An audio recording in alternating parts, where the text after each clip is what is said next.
Bonjour à tous, ravi de vous retrouver pour cette chronique littéraire. Et aujourd'hui, je suis ravi d'accueillir Patrice Forté. Forte, Ouais, pardon. Forte. Enchanté, merci de me recevoir. Voilà.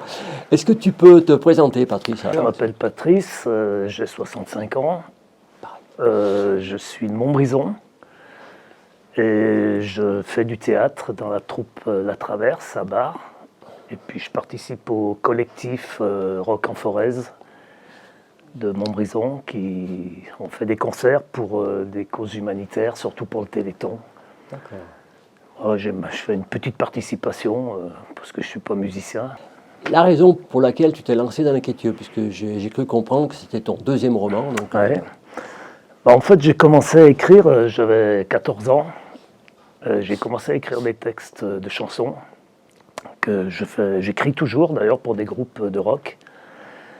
Et j'ai commencé à écrire parce qu'un jour j'étais gamin et il y avait la guerre au Vietnam. Et un jour, devant les infos, il y avait les boat people. Et d'un seul coup, j'ai eu ce déclic, je suis allé dans ma chambre, j'ai écrit un texte sur le sujet. Et puis, j'ai écrit des centaines de chansons que j'envoie à des groupes comme ça, qui les prennent ou pas. Allez, un petit thème que j'aime bien aborder, un petit thème récurrent. Comment tu organises ton temps de travail? Alors, pour écrire, j'ai pas de contraintes, j'ai rien. Je suis pas quelqu'un de très ambitieux en plus. Donc, quand j'ai envie d'écrire, j'écris.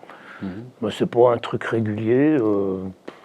Ça peut être pendant 2-3 mois, j'écris pas. Mais tiens, puisqu'on parle de ce dernier roman qui s'appelle Isba, combien de temps il t'a fallu pour l'écrire?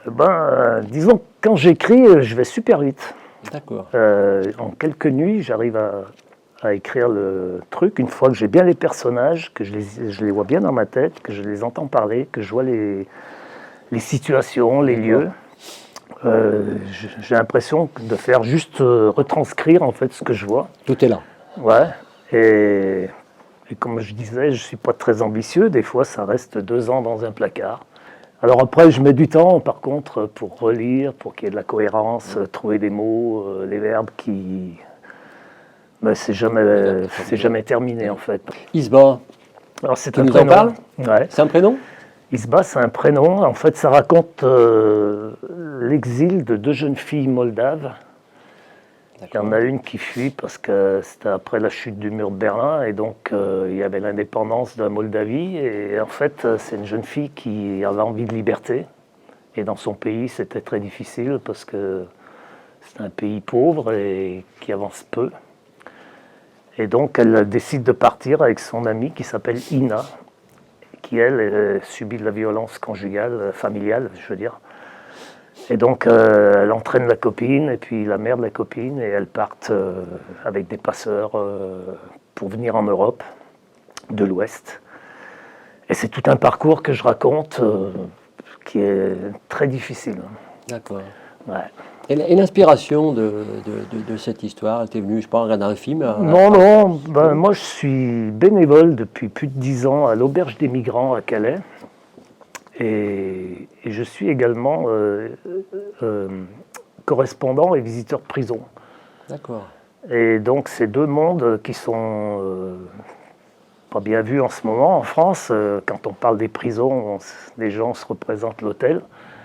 Et l'exil, les gens pensent qu'un Afghan qui vient de Kaboul vient chercher des allocs en France, alors qu'il vient juste sauver sa vie, ou des femmes qui fuient l'excision dans certains pays, la guerre, les viols.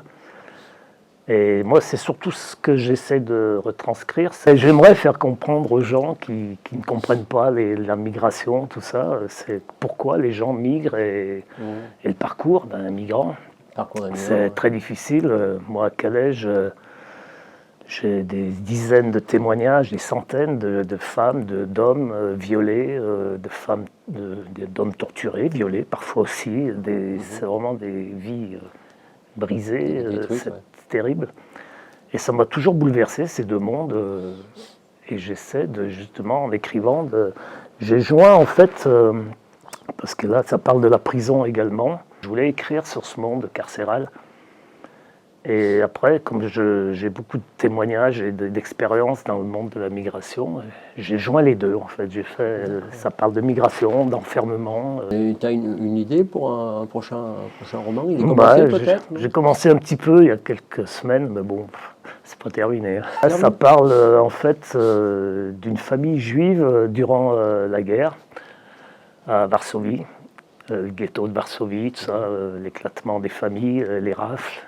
Eh bien écoutez, voilà, pour nos téléspectateurs, Patrice Fortet, Isba, c'est paru aux éditions de Lunettes. Patrice, je te remercie pour cette interview et du moment que tu as bien voulu nous consacrer à 42 TV. Et puis je te dis peut-être à une prochaine fois pour parler de ton prochain roman. Merci pour l'invitation. Okay. Et puis, au revoir. Merci. Au revoir.